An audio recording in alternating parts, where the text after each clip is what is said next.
The next theme is creating for the metaverse. And Peter, I'm going to start with you on this one.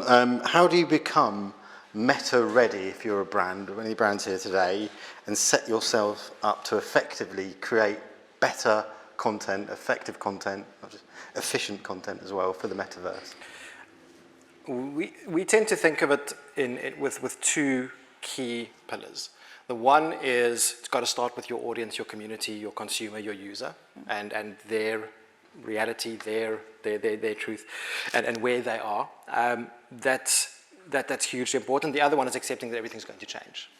That everything that you're doing today will be different in a year, in 2 years' time, and in 5 years' time. So interoperability is huge. Working in a way that allows for that change, I think, is massive. But you've got to go in there knowing that everything that you're being told, everything that you're learning is shifting. We were chatting earlier about sustainability on the blockchain, which has been a huge concern. It's massively energy intensive. Ethereum did the merge this morning. We switched from proof of work to proof of stake. Energy usage has dropped by 99.5%. That completely changes the equation for NFTs. All of a sudden there's this huge barrier and concern has been lifted. Now we knew that was coming, but 6 months ago that was still a nebulous and abstract future. We're now in that world, and I think in a couple of weeks' time, exactly, we will see what that true impact is from an energy consumption perspective, and that will then spawn again new developments and new things. So I think it's really, really important to go into this with an open mindset and know that things will shift, things will change, and you've got to find those anchors of truth.